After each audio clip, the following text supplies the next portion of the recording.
and welcome to the Holy Hour Podcast. It's the All Cure Podcast. I'm Gavin, and I am joined tonight by Chaz and two very lovely guests that I'm happy to welcome back.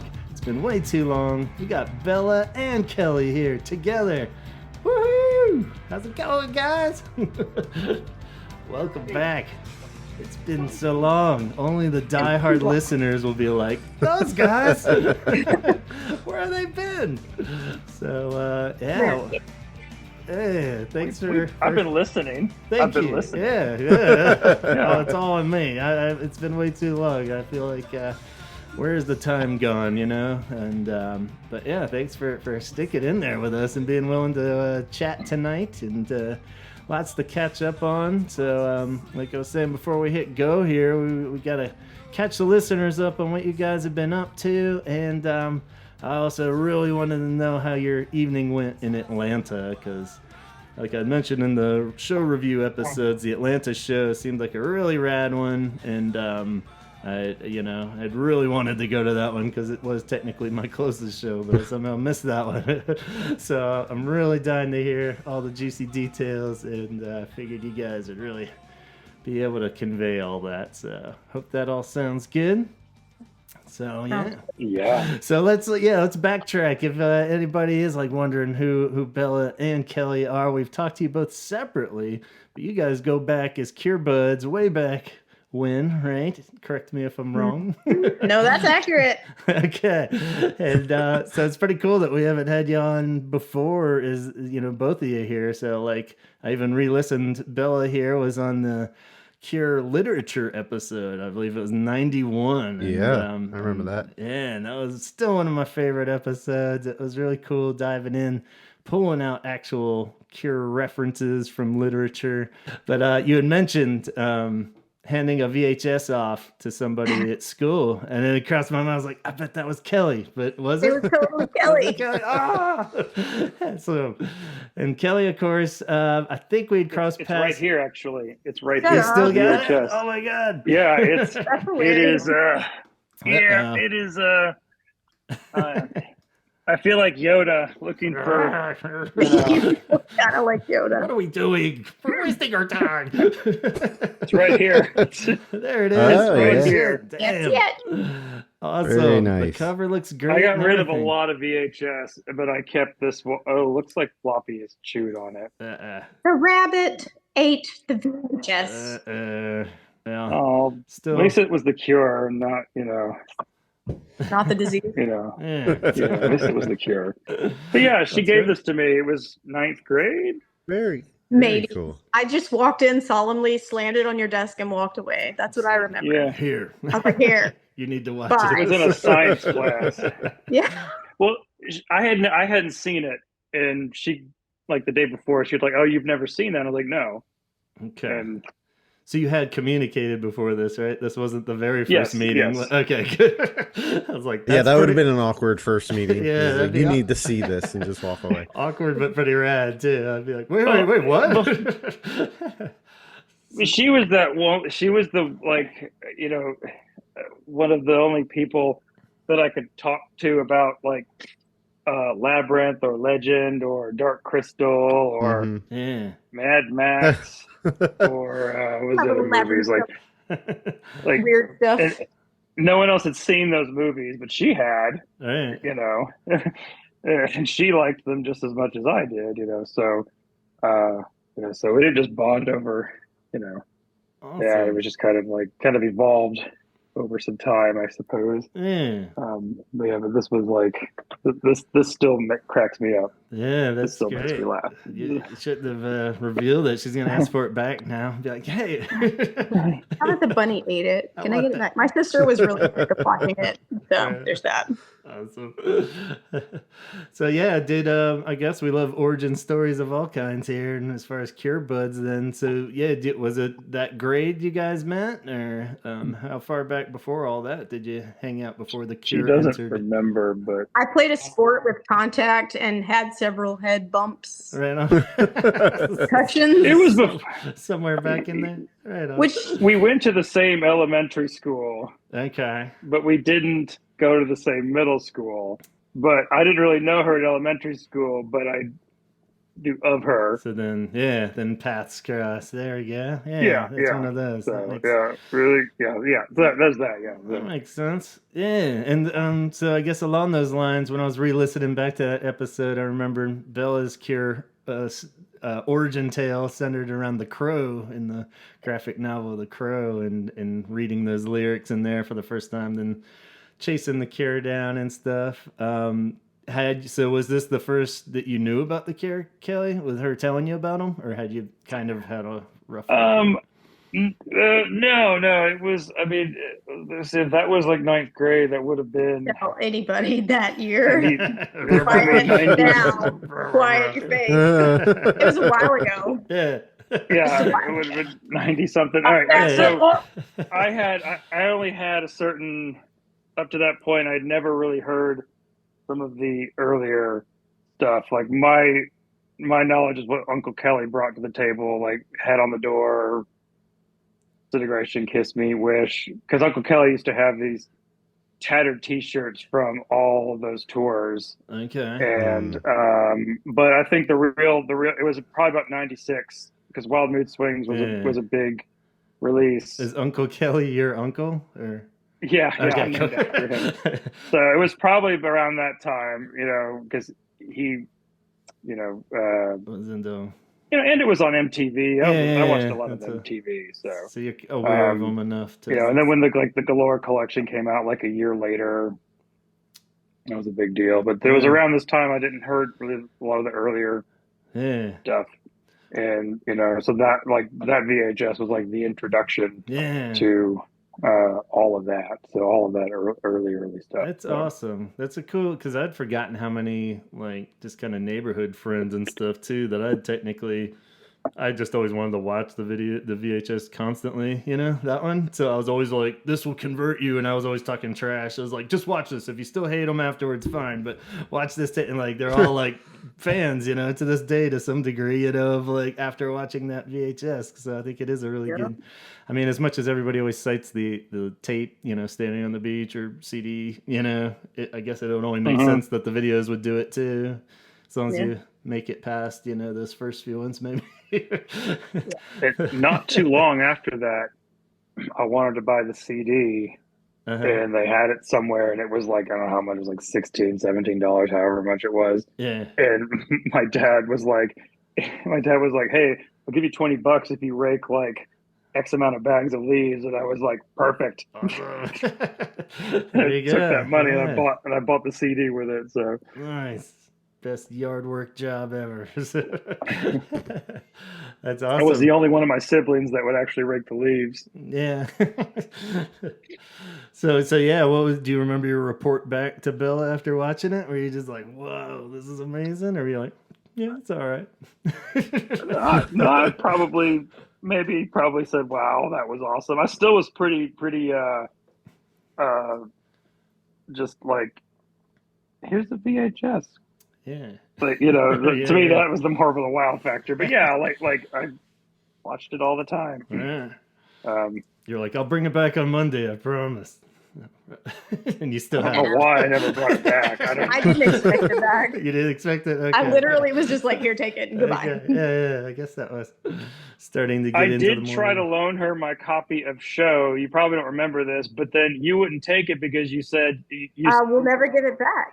Yeah. Yeah, so it's like, not ever. And who would have thought those were the only formats those would ever come out on? Both of those. I'm so annoyed. Where's my DVD? Digital download. Now that the tour is over, I'm back to my gripes of shit not being out. And what about Show? Come on. Good point to drop in some relevant news. They announced just the other week that they are putting out Show on vinyl, but just regular vinyl now. So I have to buy it again. Yeah. So. I didn't buy the picture disc, so I was like, I'm gonna wait for it to come out on actual vinyl before I buy it. So I said that about Japanese Whispers, and they haven't put out a regular Japanese there's Whispers a couple. reissue. Yeah. So. They didn't do a regular Blood Flowers reissue either, did they? I think that would. No, I guess they didn't do that Yeah. either. Yeah, it's weird. That's why I was like, too much of a gamble. I was like, I don't know. They could or they couldn't. So I'm glad it paid off for you, Chaz, there. And everyone. Not yet. I didn't get it yet. So Yeah, it'll be it. But that also led me to think that maybe they will do like a surprise remastered touch up of the video, maybe just appear somewhere, or CD even would be cool. Like if they do the deluxe, maybe I'm getting a little too ahead of myself, where they put everything together in a nice little bundle would be great. But seems like it would be the time, or they would have announced it by now. But I really seriously think that stuff was not very well preserved. Yeah. I have this, and it would not surprise me if that is the case. Yeah. It just, that stuff was shot on probably In Orange should 35, be fine. But I remember there was some talk of something with the film for show was shot. I forget the details now. I'd have to go relook it up again. It was shot in some weird format or something that they fucked up and didn't realize it was this or that. So converting it's a pain.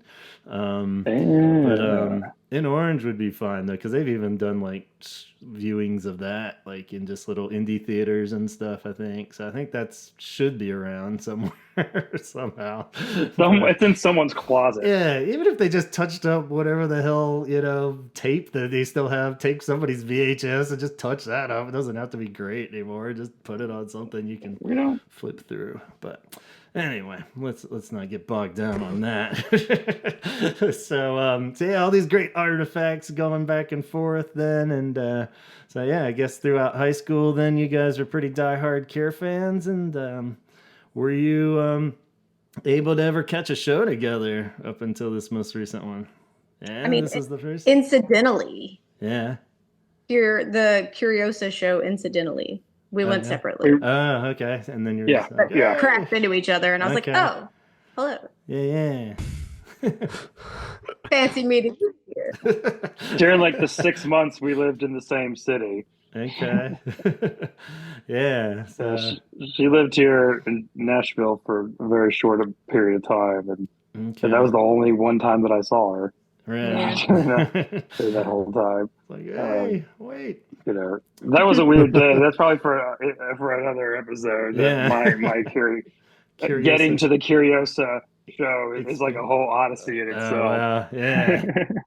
As we start merging into this epic Atlanta show, then, so I love the idea of like buddies reuniting and getting to hang out, that don't normally hang out at Cure shows, the way it joins together old friends that have gone way back and such, and it's cool because you hear about that kind of thing a lot, even at that Merriweather one, even though I didn't get to talk to him much. My old buddy that joined us there for a minute that I got in to the pit there, Matt. Yeah, so it was cool, just that there's a reason to get everybody together and share this band that we all cherish, so I don't know. I think that's rad. Did you guys, let's go through that whole experience then, if you don't mind. Did you go to the meetup? Was that before you guys meeting up for the show, or were you part of that too, Kelly? You got to go back a couple steps because you tell it. Let's see. You missed the blood pact. Okay. We had a blood pact for 2 years, at least, maybe 4. Okay. Because if the Cure went again on tour, I was like, "You're going, we're going." There's no talking about it. There's no discussion. We're going. Cool. That's what's gonna happen. Don't leave. Please leave. I'm not leaving. I'm not leaving. Just the hope and thinking like maybe they'll tour again. Hopefully, please let them tour again. Yeah. If they do, we're going. Deal with it. I'm pretty. It was a constant conversation of. Yes. Are they going to tour? They're going to tour. They might tour. They might tour. They might tour. Oh, they announced like one festival show. Maybe they'll tour. Maybe they'll tour. Let's Oh, we got to go. And it was like it was this constant thing, and it was like, okay, if we do this, we're going to do this. It was like a blood pact. Awesome. Blood pact. And so then this strange email comes out about codes and lotteries and possibilities, and I was like, oh my God, this is complicating the blood pact. So then we had to get codes, and we had to focus on the codes. we ended up both getting codes. Yeah. And then we had to discuss who was going to do what. And I'm the more OCD spastic one, obviously. So I was like, I'm going to get the tickets. We're going to do it. When the gates open, I'm going to run. Yeah. So the metaphoric gates open. I work in surgery, so I'm jumping up and down outside of the operating room in the hallway with my phone pointed at the sky, praying that the reception actually works in the queue to get these damn tickets. And I was in such a panic that I was like, I don't care. I don't know what number, what letter. How do these seats work? And I just grabbed a set of tickets. Secured. I was like 2,000 in something in line, and that's how quickly the queue formed. And it was like, all right, it's that still doesn't guarantee anything with the way this, because they don't do it one by one. So I've still yet to figure out how that even works. But she had got them, and I was still in line, if that says anything. That's cool. But yeah, like the way that whole thing worked out, we had a good couple of days where we were like, what if we don't get picked for the lottery? Like, what if we wait, what if we don't? Like, we kept thinking our chances, like, that's 2, that's better than Charlie Bucket, right? So like, that's, But we should have gotten 4. I was like, I should have sent 3 friends to randomly sign up for this thing so I could have gotten more of these stupid codes. Yeah.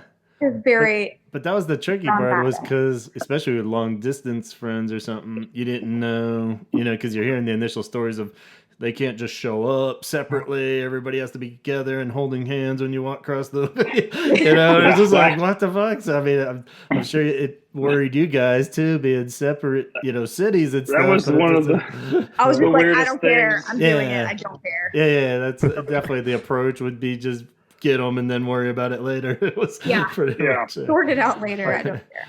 Totally. Still, I will say this though, considering how all the hoops, considering all that, I will have to say, I honestly can't think of a better way to handle something like that, to ensure that people like us get a chance to buy a ticket before a bot or a scalper.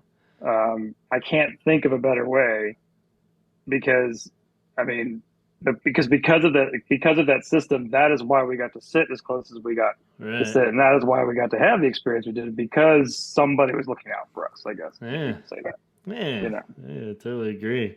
Yeah, it was hard to totally trust it all at the time, because it seemed weird, especially if you don't go to these kind of shows very often, which I don't think many of us go to that many arena shows. I hate stadium arena shows. I hate arena shows. It was easy to just think we were all going to get screwed over somewhere along the line, It was just like, I don't know, man. But you just had to kind of put your faith in it, and luckily it did, like you said, work out pretty good. So yeah, were you guys pretty set on Atlanta from as soon as the shows were announced that was going to be the one, since you are a little further out? Pretty much. Yeah. Yeah, that's pretty much the closest. I'm in chat, and he's outside of Nashville, so Atlanta was just closest. Yeah. It's like 3 hours from me. Okay. And like some of the other options just didn't work for the dates that, like, I had 2 work trips that I had to do during some of that, and it was, even though I probably could have worked it around it, it just was just the easiest one to do. Right. Yeah, it makes sense. Cool. And we kept thinking, since it was at first it was the second to the last show, we were like, they're either going to be really tired or they're going to be tight as hell. Yeah, exactly. One of the two. Yeah.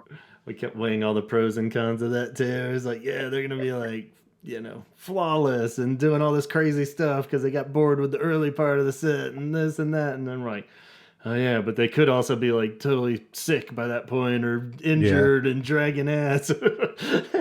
So glad it worked out. But and you did just the first night, right? Did either you go to night 2 or just the first night? Yeah. Cool. So sad. Yeah, yeah, yeah. No, it seems like that was. I feel like we got the better. I feel like we got the better show. I need to feel that way. Yeah. Well, we did. I mean, yeah, we did. You know, because they didn't do Charlotte sometimes on the second night. So yeah, we got a different set.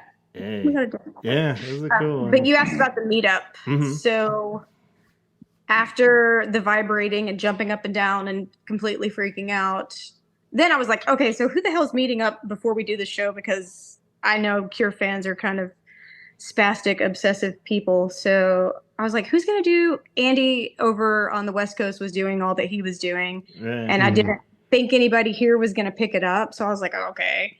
So I started calling places that weren't really responding to me because I'm just some random spastic Cure fan.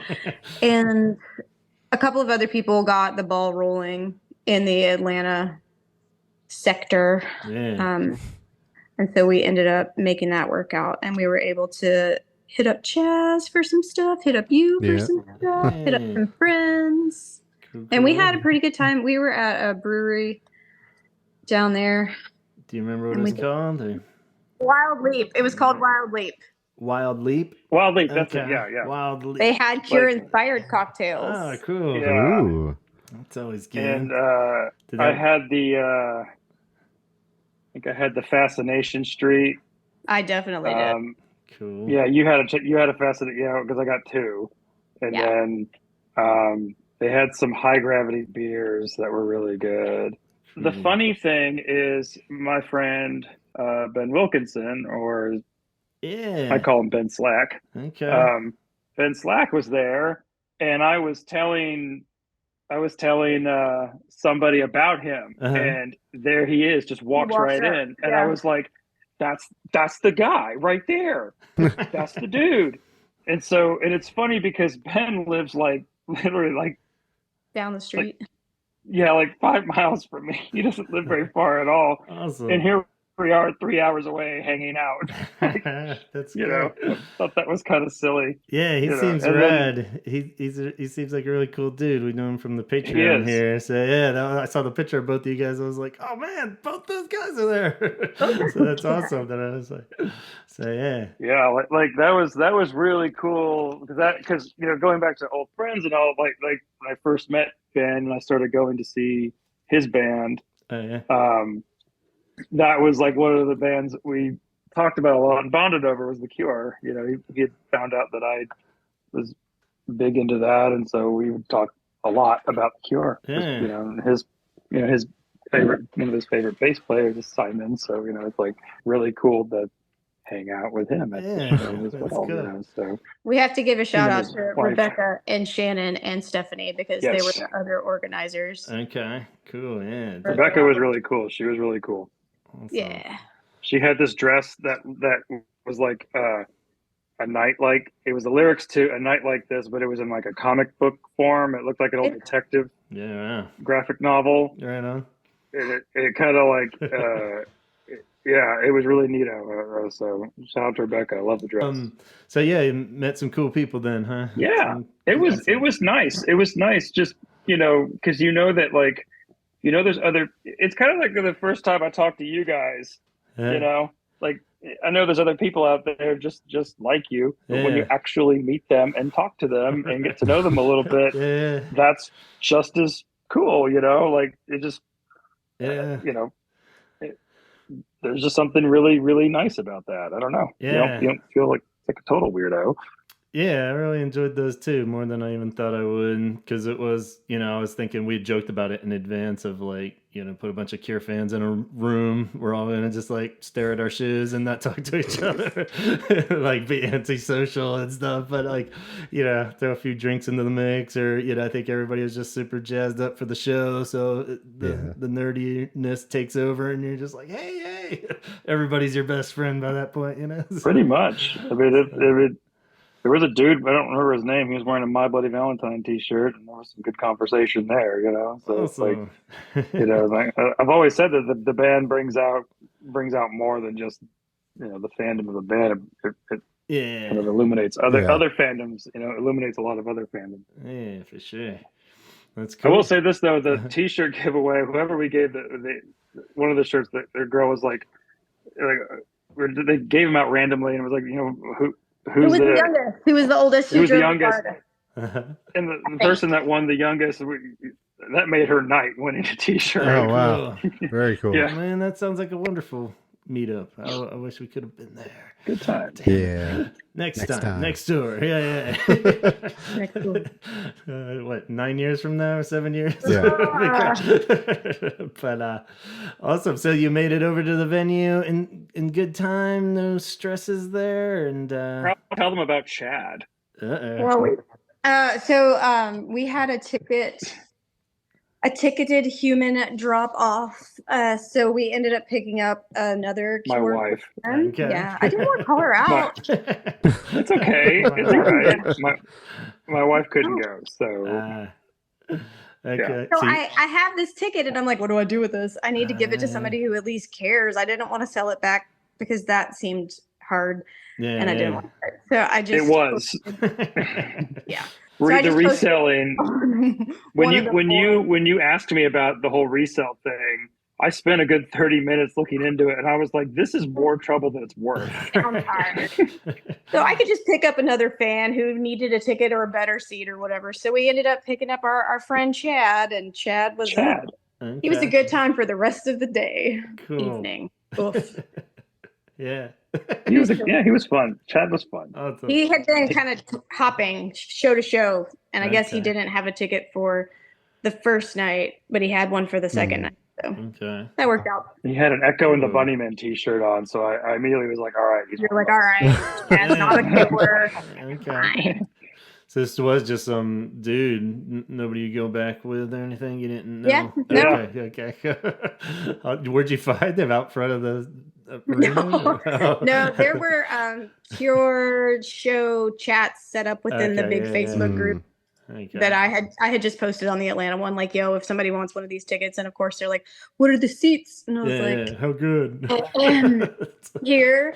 And they were like, holy hell. Yeah. Give me that ticket. And I was like, well.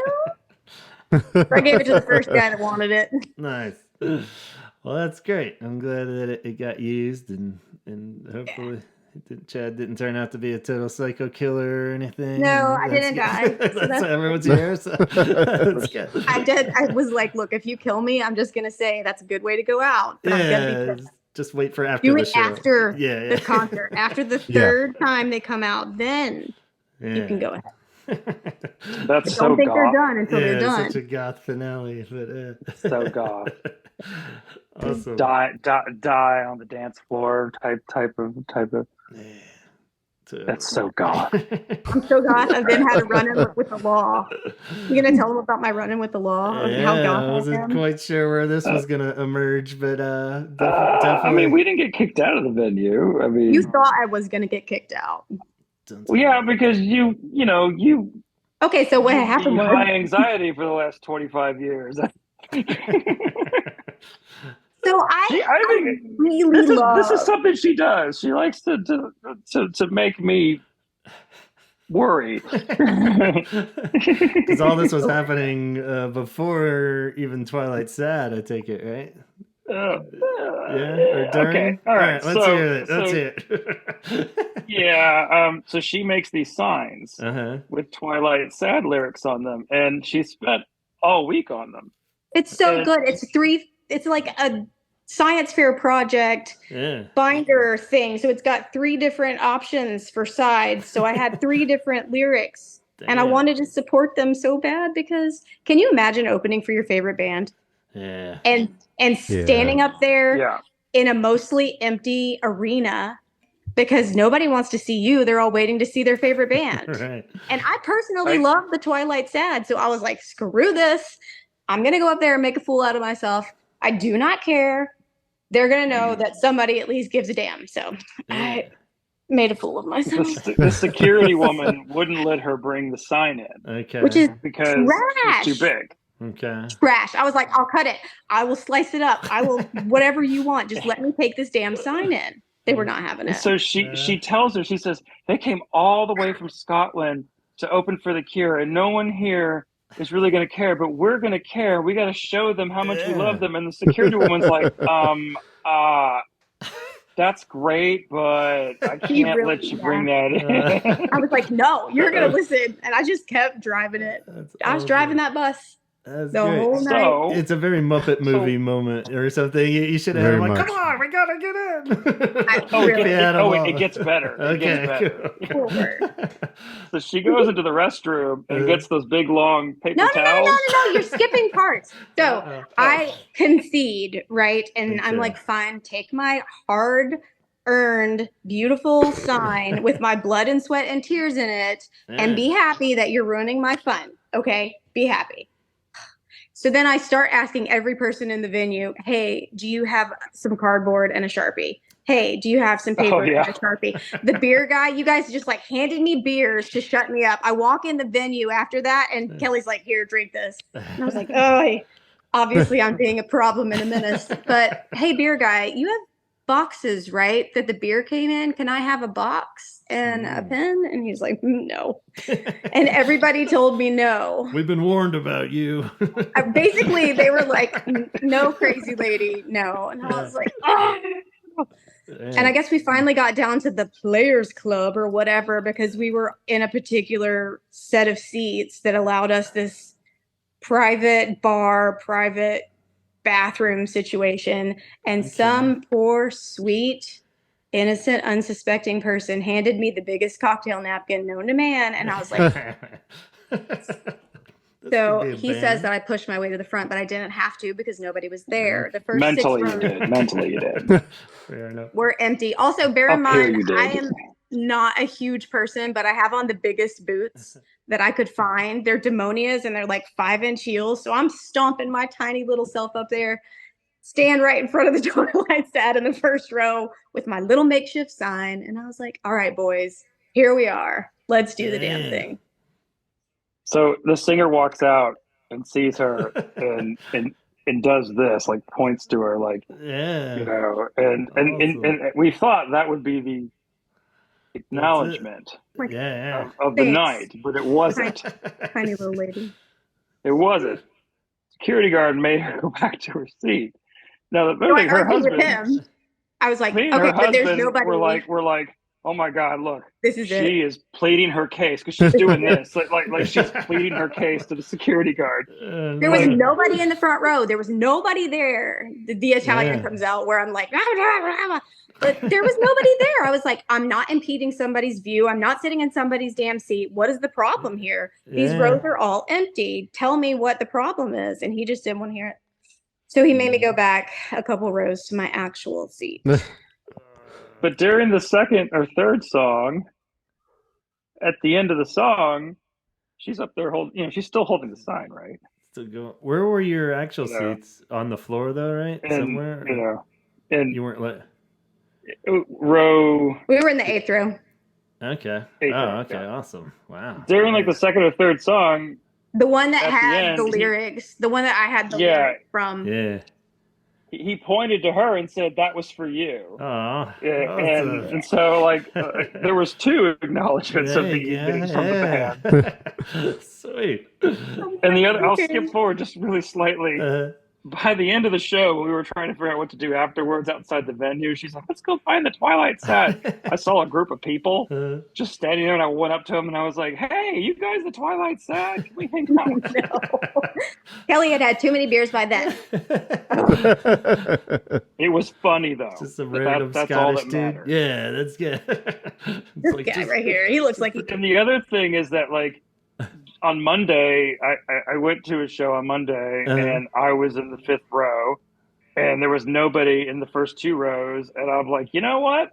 I'm going to do what Bella did. She totally inspired me. Yeah. And I actually lasted 3 songs before the security guard tasked me, and he just kind of gave me a smile and nodded and didn't really say anything, and then in between bands, he came up to me and he said, I could tell this is like your favorite, so I let you stand there longer than I should have. That's what I should have gotten. I'm bummed out. Yeah, it should have been cooler. Yeah, those security guys. Cure shows in particular. I guess any of the big arena things you're just gonna get douchebag security people no matter what. So. Yeah. But I would go see the Twilight Sad if they came Yeah, anywhere totally. close by. I really enjoyed. Yeah. We talk about it's a lot. It's hard work opening for the Cure. Let's be honest. Yeah. That is a very, very difficult job to have. Yeah. And they completely just. I mean, if you weren't a fan of them or hadn't heard them, at least half the people in attendance became Twilight Sad fans. Yeah. I like to think that. Yeah. Because they had everyone's attention at least at one point during their set. Yeah. And they're just it's sort of like you can't I could see why Robert likes them a lot. I can see why other fans like them a lot too. They were very, very, very good. Yeah, I'll have to sidebar and take you this way just for a moment so I can brag about them. They have a new drummer. He was the drummer for the Frightened Rabbits, because those two bands are really good pals. And their drummer is Scott's brother, Grant Hutchinson. And they sing Keep Yourself Warm, which is a Frightened Rabbits cover, almost every night that they perform. And they've been doing it since Scott was found because he took his life. So I feel like also they bleed up there on the stage. They have their best friend and their brother up there, and they have to get up there every night and kind of relive this trauma that they've all been through that has turned them into the band that they are now. So why wouldn't you want to support that? That's amazing. There's some serious Ian Curtis vibes there. A lot of people say that. Yeah, the way he performs. Yeah, I mean, it just is the huge takeaway of how cool they would be in a smaller venue when you can really embrace just the wall of sound and, like the darkness of it. Like, I thought it was so much better just seeing them in the arenas this time versus like I'd only seen them in a pavilion where it was like daylight and, and it just didn't have the same effect as when it was all kind of dark and smoky and, it was like had enough of that where I was like, oh yeah, these guys would crush it in like a cool smaller club where it's just really blasting you. So hopefully they will tour just on their own here in the next year, so it would be great. So but yeah, awesome. Well, I'm glad you didn't get thrown out and you didn't get arrested before the Cure. And you got the band, they noticed the love and devotion, so all goals were met, even though I could see how Kelly might have been sweating a little bit there for a minute going, what is she doing? Oh, no. But when the security guard did turn around, they were both like, their little faces, they were both like, sorry, man, she's just like this. And I was like, yeah, they're prepared. Leave me alone. It's fine. Everything's fine. That's awesome. We survived. Cool. So yeah, I guess we did a lot of cool merch talk before we started, but yeah, were you guys fans of the poster then? Just for a quick poster talk? It was better than the original one. That oh my gosh, so much better. What we expected, I was thing. like, no. Right? Yeah, because they got the initial leaked image, and it was just like Robert's head, like Jimi Hendrixy. I don't know. I was like, okay, I guess, but no. Yeah, that was terrible. So I'm glad they switched it up too. This one was way cool. Yeah. So yeah, then the rain falls and getting pumped for the Cure. Everybody's hearts beating outside your chest at that point. Was everybody psyched? And pretty much, it was like, and the people start flooding in. Yeah, it was pretty. The 25 minutes in between. 30 minutes in between the bands was just quite possibly the longest 30 minutes I think ever. And here I'm thinking I got time to go to the bathroom, I got time to do this, get another drink, grab Finn another drink, grab her another drink, we got time to do all this stuff. And then you get back to your seat and it's like 8 minutes has only gone by and you think you killed all the time, but you didn't. No, you got to sit there and wait another 22 minutes. Yeah. Because you've been waiting 3.5 months. What's another 22 minutes? 3.5 years. So we kept saying to each other, like, look at me. Focus is going to happen. It's going to happen. My daughter texted me at one point before the show started. And, was like, how's the concert? And I said, it hasn't started yet. And she said, that's lame. But my daughter's Charlotte. I named her after that song. Right. So I took a video and I sent it to her. Nice.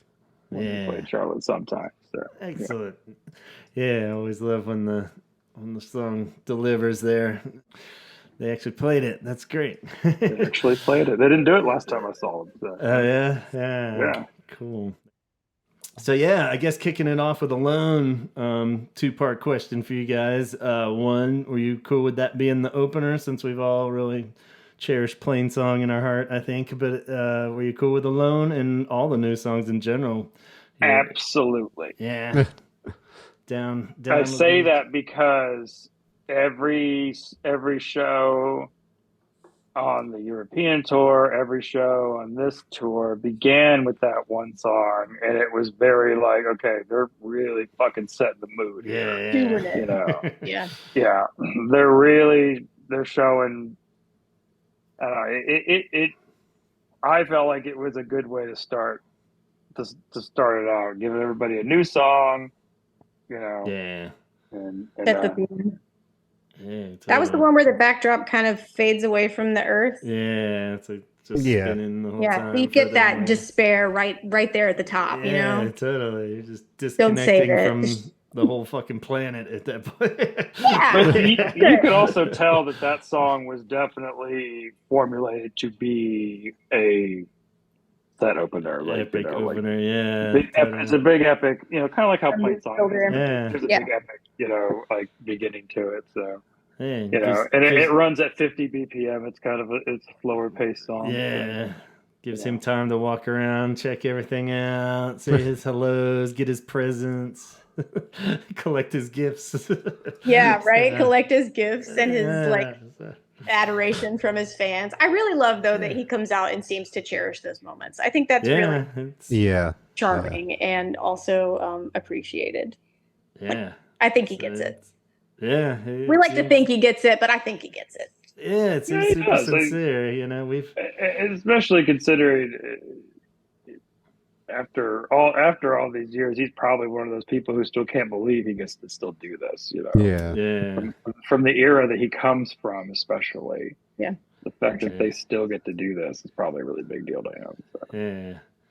Yeah, we've got a small taste of his acting skills in videos and skits and stuff on the internet. He's not that great, so I think this seems really sincere that he does really feel it and appreciate everything. So he's not really up there to win any Academy Awards or anything. So I think it is really sincere and awesome to see it.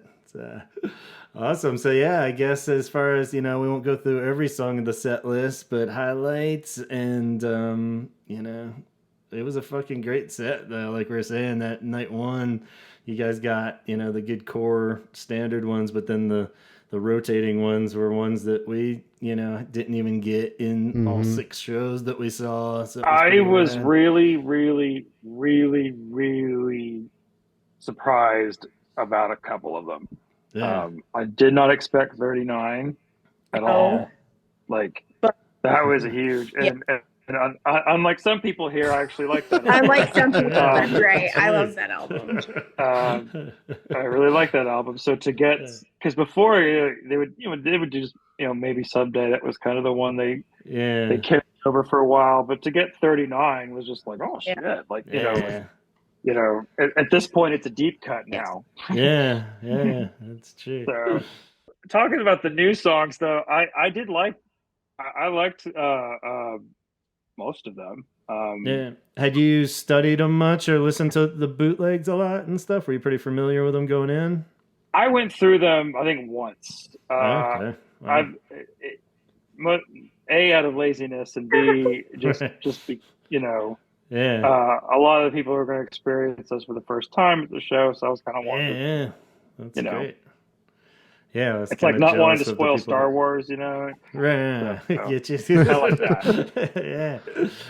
So, were you the same, Bella? Had you listened to them much? I had heard them only on the streaming concerts that people had been doing on like Instagram and on Facebook, which I was eternally grateful for. Yes. Yeah, thank you for giving me hope. Right. But you know, I was looking at the set list, and if you find the one that it's got the beats per minute next to every song. All the new songs are at 50. about 50, 60, 70 BPM, which is, I mean, that's slow. Yeah. Like that's disintegration slow, you Yeah. know, like, and I did notice that a lot of the songs were paired with, they would start down at the bottom and then work their way up in tempo, and then for a group of songs, and then start back down at the bottom and then work their way up. I did notice that. Look at the set list, like, oh, and then at some of the other ones that people had showed pictures of, you know, it's like, oh, that's kind of the formula there. They would just start and then keep working their way up. But when you throw those new tunes in there with, you know, with a lot of those other old ones, those are some real downbeat songs. Like they're all 90 or less, or 80 or less. That's so whatever they have in the can ready to go is going to be a very, very slow and somber record. Yeah, for real. Ready for it. Yeah, Fragile Things, like the big flashy single, you know. It's like that one's got a little bit more pizzazz, but at the same time, it smells.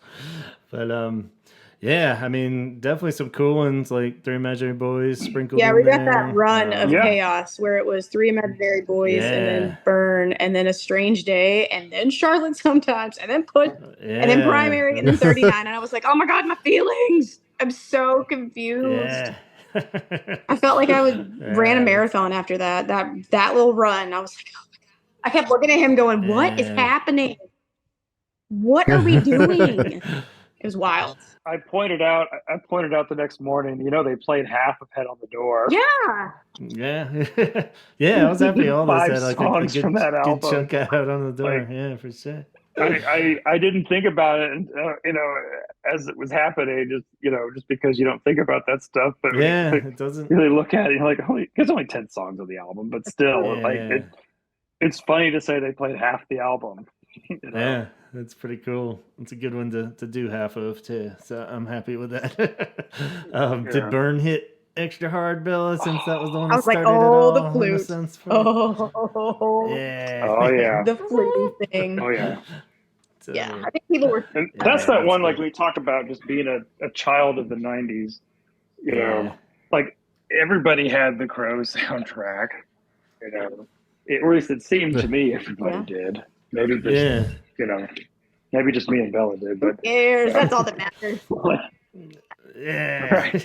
But like that was the one where like it was never a hit, but it is a hit, you know. And because it was neglected for so long, you know. For God's sakes, the woman has a tattoo on her arm.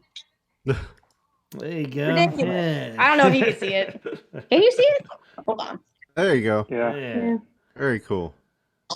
Yeah, I was glad that they not only started playing that one again the last couple of years, but like that it's become, you know, like a mainstay. Every night, that tour.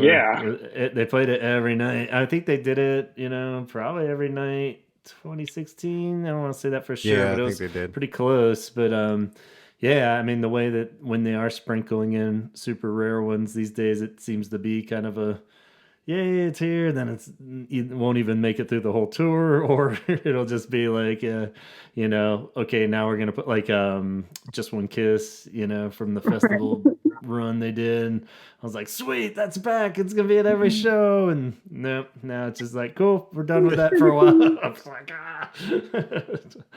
but so that's right. We did get like, I kept thinking like, some of these songs that they've been doing every night. I go like, well, watch us be the only show that doesn't get it. Yeah. You know, like watch us be the only show that doesn't get it. And you know, they did Push pretty much every night actually. And I kept, that was one I was like, wow, it's going to be the one song that they don't play. Yeah, like they decided to give that one a break tonight. Like, that's how it goes. Because that's another one to me. It's like that was another one. Like it was never a single, so it was never like a hit. Yeah, but it's always it's a crowd pleaser though. You know? People were stoked. Yeah.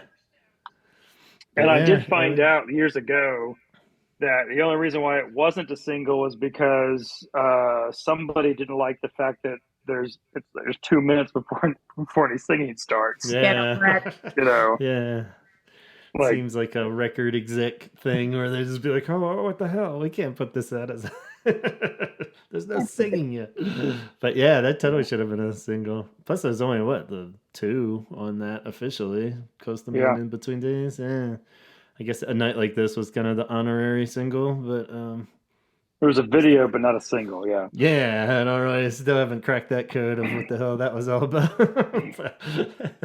So yeah, pretty cool. But yeah, that is always the fear. That'll be the one night that they drop the we're not playing pictures of you tonight. I'm like, what?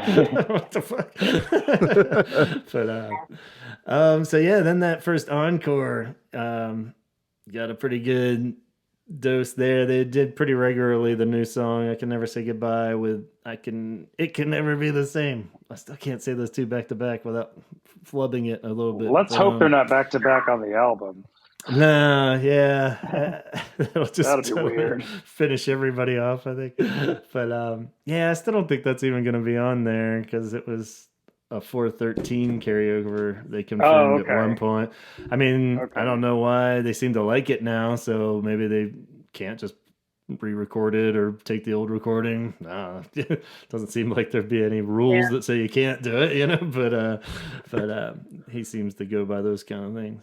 But you got 100 Years too, and you had Strange Day in the first main set. 2 pornography songs is pretty rare. That was.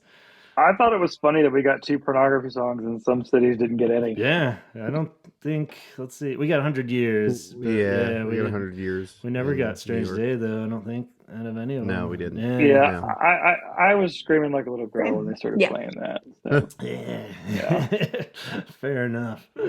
But everybody was, too. Everybody was like, yeah. Once you hear that drum machine start, it's like when you hear the siren.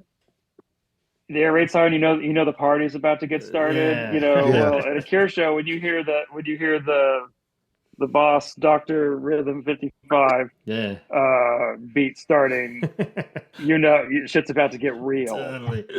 You had me for a second there too. When you said the air siren, I was like, which Cure song starts? I was like, I'm just saying in general, you hear the air siren, raid siren, you're like, oh shit, the party's about to get started. What? It's like I'm such a horrible fan. I don't That's know how it is with 100 Years. You hear that drum machine, it's just like, oh shit. Yeah, totally.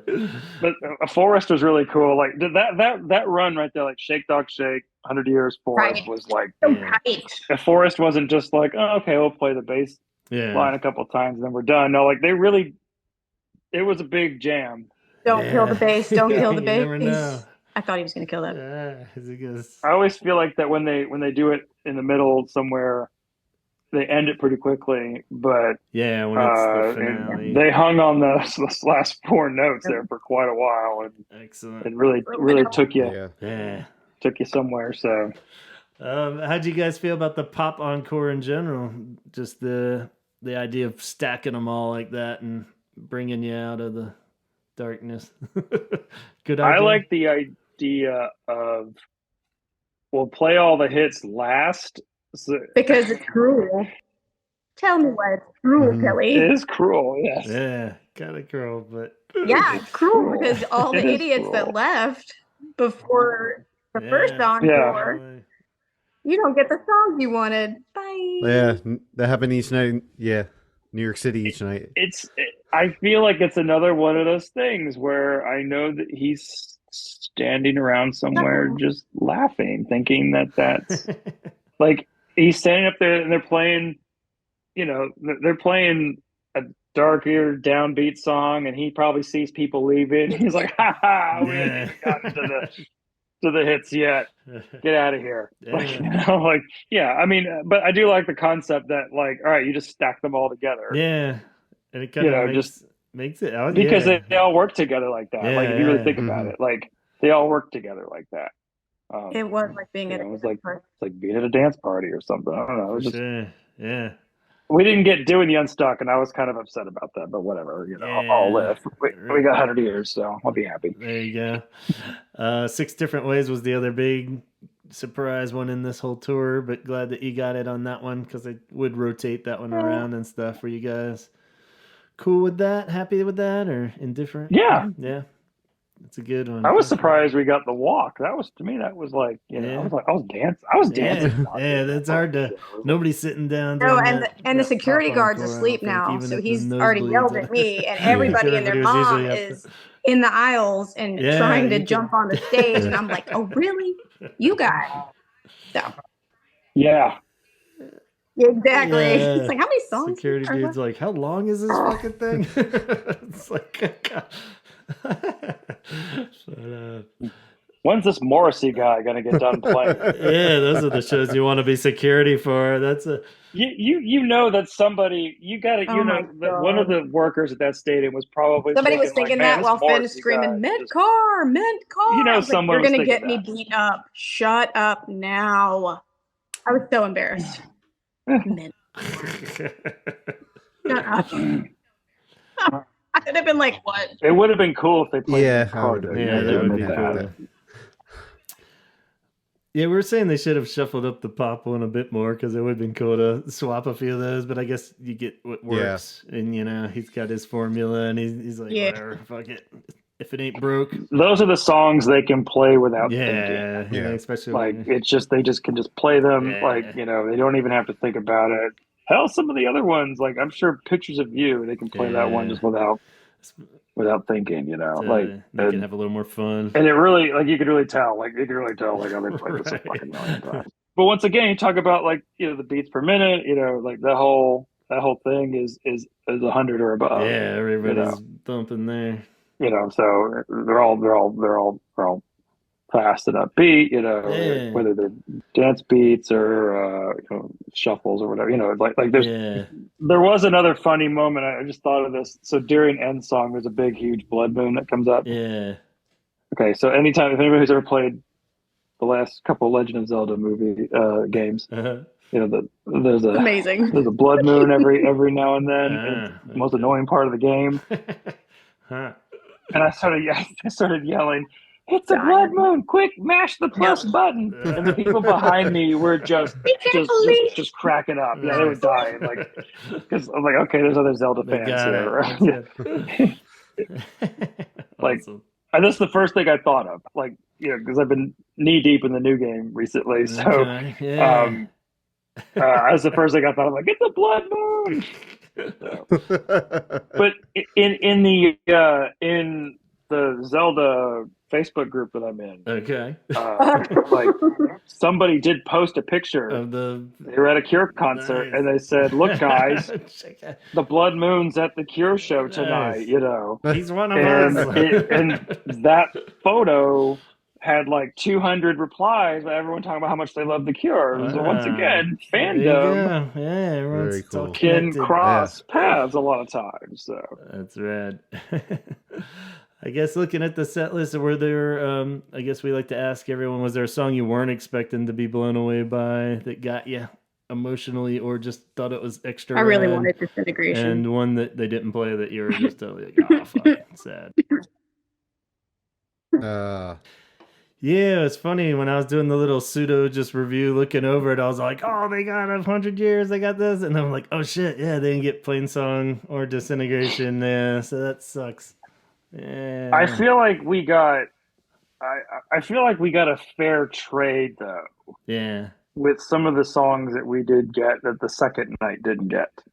You know, I feel like if you had to trade Plain Song and Disintegration for, you know, Charlotte Sometimes, 100 Years, and 39 was pretty dare I say it, 39. Yeah, I think 39 probably. I would have said Strange Day, but you know, whatever.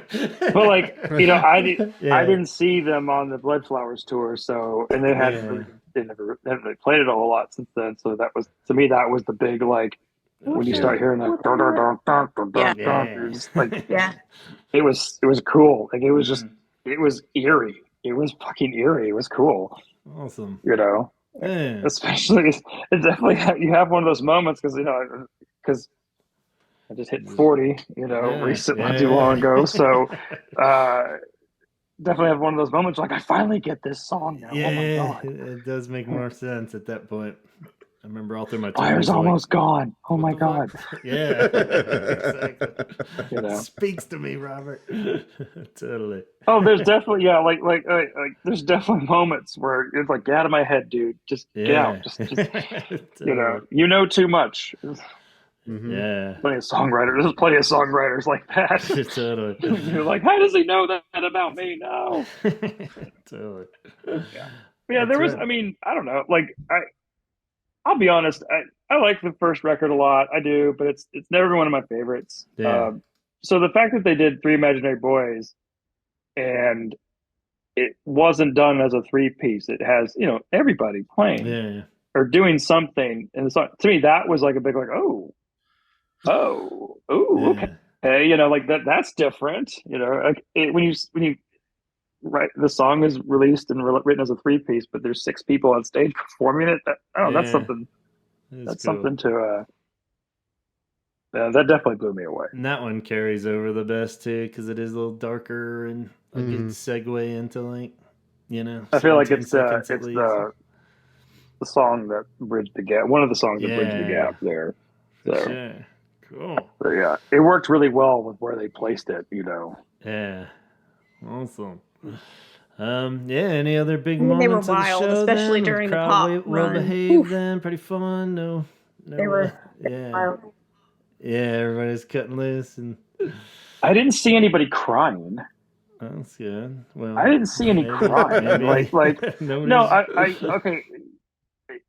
I you gotta wipe away your own tears to see everybody else's. Yeah, it's hard to. I went to see Morrissey in like 2004, and it was all right. It was fun. It was all right.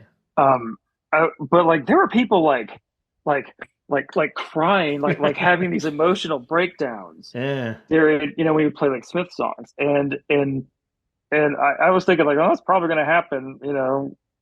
Yeah. I'm probably going to witness that. And I'm like, oh no, I feel like we all Cure fans hold our emotions together better than Morrissey fans. Yeah, definitely more than Morrissey fans. But, definitely. I think we're more of the reality too. Little trickle. Yeah, hold our tongues better. But yeah, like we're more of the single tear dripping out of your eye. Maybe. Yeah, definitely. Like I'm not crying, kind of thing. And, I'm crying, man. Yeah. No, I did have I had my own. Right? Did you have any emotional moments, Miss Bella? Like, did you have any? I mean, probably, but I think it was just the visual stuff and also the lyric stuff. It was just a lot. I was like, okay. I don't think I processed a lot of it at the time because it was just so much. It's a lot like, whoa. Yeah. Oh my God, so tired. I felt like I had run 3 marathons afterwards. Like, no. We were going to go to the after party, and then the decision was made to just go back to the hotel and go sleep. And that's exactly what we did. Like, I just went and passed out. And she's in her room, I'm in hers. We're texting each other like, what just happened? I can't believe it. That's just, like, oh my God. Like, that was so cool. I was watching like Cold Case on the TV. I'm watching Cold Case, and I'm just like, I just saw The Cure. Oh my God. And I'm watching Cold Case. Like, it doesn't get any weirder than that, Yeah. Like, but yeah, the whole, it like, the whole thing was exhausting. Like, just the whole, it's emotional. People at work were like, so how was it? And you're just like, well, it was magical.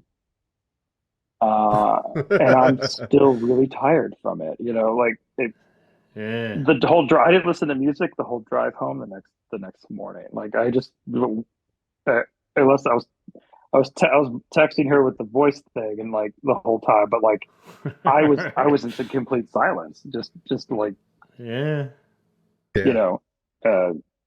when you see something like that, especially when you wait all this time, because I hadn't seen them since 2004. So like there was just something very mentally and emotionally Yes, real to that, work you know. was I very not totally fun get it. the following days. Like, I'm sick of people with needles. I don't care. Yay, nervous system. Right. You're not the cure. Yeah. You know, like, and especially because like in you know, this tour was supposed to happen like 2 years ago. You know, like all this had been put off, and so the fact that there was the 40th anniversary, then there was the rock and roll induction, and you know, there was all these things that have happened, and then we got COVID, and you know, just the idea of that, like, we've had to wait this long, and that was pretty. I felt like we kind of achieved something. Yeah. You know? That's, I feel like a lot of people talk about the post-show blues and stuff. I think a huge part of that is the fact that, like you're saying, because this should have been like bookended right after like the Rock Hall kind of thing, a little bit more. Now we just feel caught up now. It's like everyone's just like stopping, and you're like, yeah, now what the fuck, you know? It's like, okay, and so it's like, oh wait, where have the last like 3 years gone or something? Yeah, So like it felt like I really feel like all of us as fans felt like we achieved something, you know, because I haven't followed a tour like this. Yeah. You know, like, you know, her and I every day were like, see what they played last night? You know, I haven't looked yet. You know, like yeah. I meant to ask, so had you looked at set list and stuff? I was at a conference, and there was like 3 shows over the course of that week that I was gone, and I was sitting in our Airbnb. We all get back from one of the, you know, the conference parties, and we're all sitting. I immediately pull out the laptop to start doing some work, and I didn't even do the work. I opened up set list on it, and I was like, oh my god, look at this! And the other people I work with but what are you talking about? You know, like they did this. You know, I was like just kind of naming off songs, and they had no idea what I was doing. You know, and so yeah, and they were kind of like, I haven't seen Kelly this excited over, you know, a show in a while. Usually he just goes and says, "Oh yeah, it was great," you know. But you know, like it was also fun just to see go to a concert with Kelly. So I mean, just we don't get to do that very often. That's awesome. You know. Very cool. Yeah, I'm glad you guys worked it out, and the blood pact came true, and it was all good. And are you doing an episode for Atlanta Night 2? No, but I did want to ask you about that clip you had sent me. I don't know if Mr. Murphy baby. over there. Let's talk about the baby. The whole thing about the baby. The disintegration. Yeah, the baby. No, disintegration baby. So at the second show in Atlanta, they did Disintegration, and they finished. And Robert just walks right back out and says, Mary and I got married in 1988. We moved into a new house, and the first week there, someone left a baby on our doorstep. Well, he said, and the baby looked just like me. And then he walks off. And he walked off. Wait a minute, what? Oh, and the baby looked it just wow. Yeah, like okay. So that part was jokingly, I think, but I've listened to it like 500 times. I don't think the first part was like very. I think he was just like, hey, oh yeah, this random thing happened. happened. It was really fucking weird. Baby happened. Yeah, let's make a joke about dumpster babies. Yeah, it was. Yeah, I saw that clip, and I immediately sent it to a couple people. I want Gavin, you're one of the first people I sent it to. Just like, you got to see this. Like this is just. Like, and he doesn't tell that story at any other time. Yeah. Nah. And I just my curiosity was just like, what made him want to just finish up, walk out, and come back out, and just extra weird that it's little, like you never tell the story of the song afterwards unless it's something you really wanted to fucking say. You know, like as a songwriter, you're always like, if he's just like goofing and before it starts, I could see it just being like something to say before the song. But like the fact he's like, I have to say this. Like, he was drunk. So somebody on the message board said that there is somebody who is claiming to be that person. to be that baby. Nah. Somebody has claimed that, and I couldn't find anything, at least on the internet, about that. But we got to talking. We got to talking about how, like, I wonder how much bullshit Mary had to put up with after all these years. Like so much. There's no telling the shit she's had to put up with, and there's no telling how that's a weird thing to happen to you, especially if you're famous, pop star or whatever, you know, like that's a weird thing. And I've really started to think about that and the song and not, you know, the song, you know, he says the song. That's the weird thing, you know, is that you always think it's like from a guy's perspective. Yeah, I could see. You just assume, but it's like from the woman's perspective because she leaves him there with the baby. Yeah. Yeah. Yeah. Sure. Yeah, and there's so many spins. I could see him totally just, like stepping into that character. Even, you know, it could be like a total just imagining the whole scenario and going down some rabbit hole and writing the song based on that, you know, or totally fucking his baby and and that's his. But yeah, it seems like we were left metaphorically. We were all that baby. Yeah, we were all the baby. Yeah. I mean, the song's about a lot of things. It's you know, there's a lot. I mean, it's one of those. There's a lot to unpack.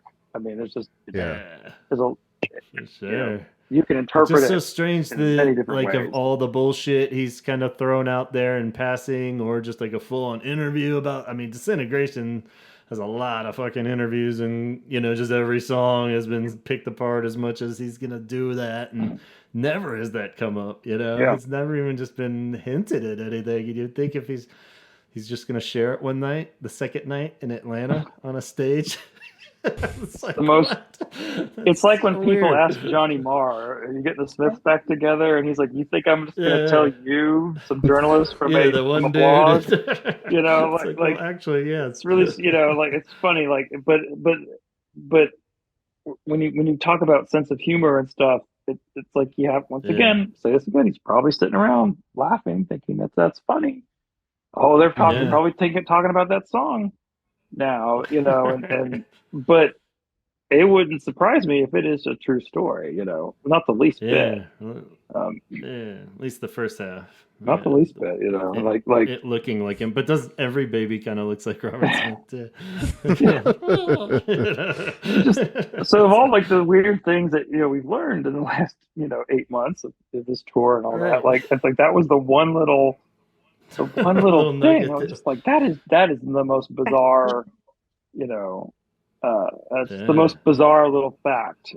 Yeah, that has come out. So that's we were joking when you sent that to me. I was like, we could do a whole episode just on that. That's fucking plus.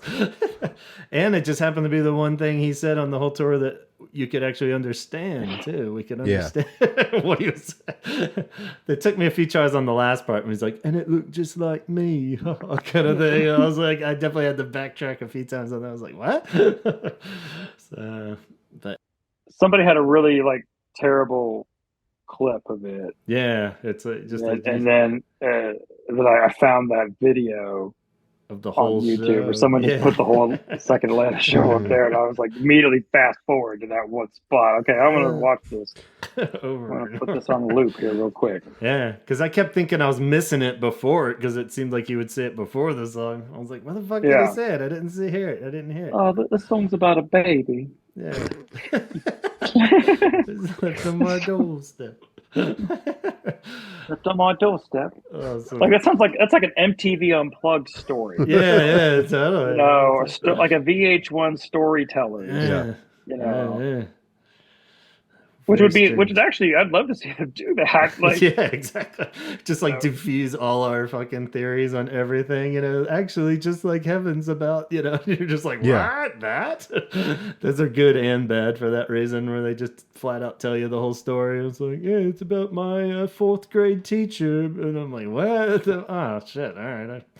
Totally thought it was Thomas Dolby once said that he doesn't tell people what his songs are about because he once found out what his favorite Bowie song was really about, and it really disappointed him. Yeah, I think and so I don't know if I'd want to know what some of these songs are truly about. Me too. I think, Yeah. and I think he's pretty much in that camp too, where that's why he'll tell a different story for every interview, and shit doesn't totally line up every time. I'm like looking one of these songs up for an episode. I'm like, huh? He said this, and then he says this, and it's like none of it really matches, depending on. You'll find out that like a forest is really about bonsai trees. Yeah, exactly.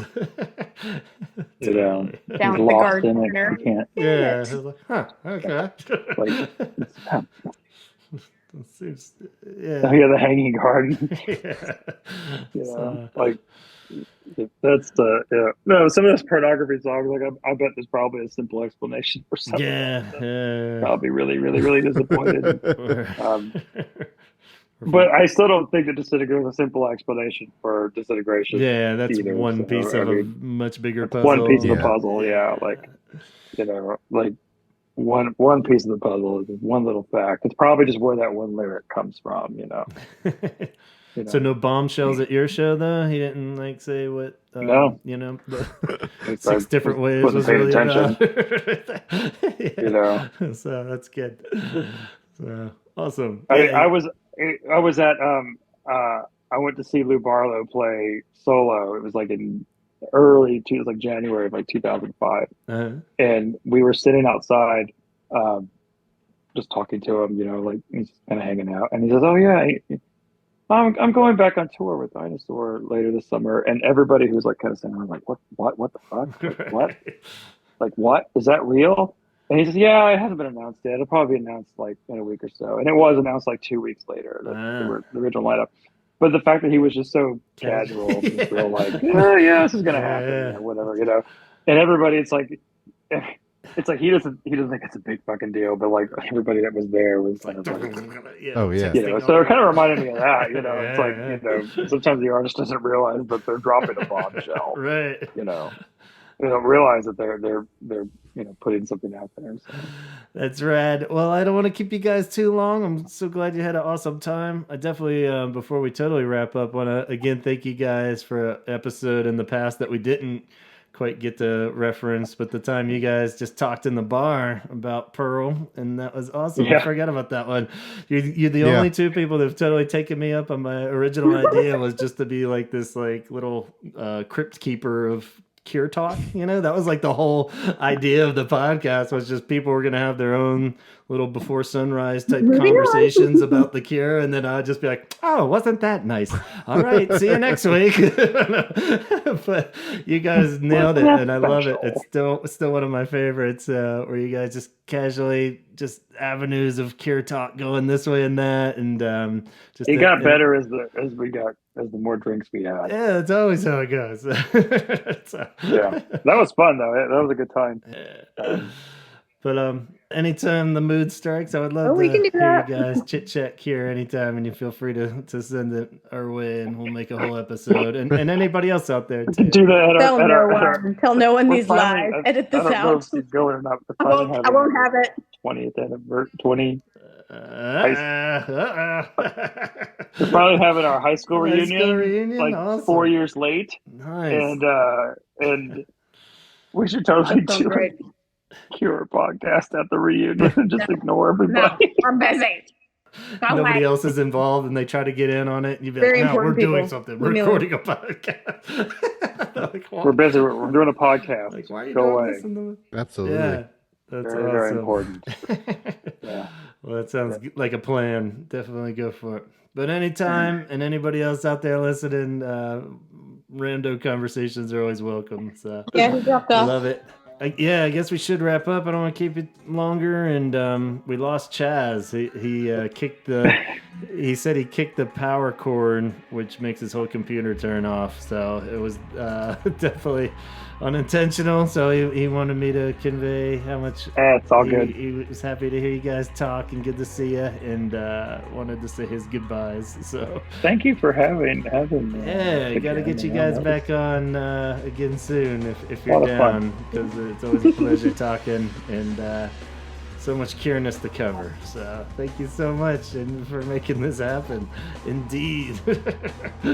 And so glad you guys were able to catch the show together and catch a really awesome show. So that makes my cure heart happy too. So I'll let you go there, and to everybody out there, enjoy. Go put on some more Cure memories floating on YouTube from the Shows of a Lost World tour. Yeah.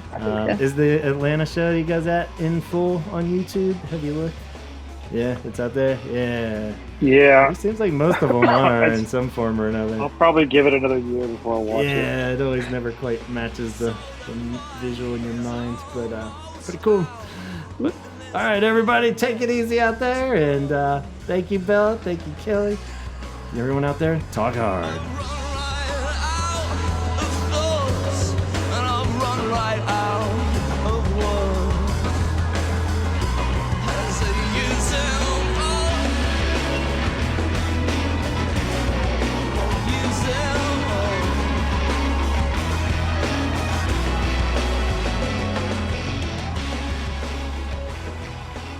Again, a very special thank you to Bella and Kelly and Chaz, and you guys, of course, for listening. Time for that big old shout out of the Patreon. Amazing humans, all of them.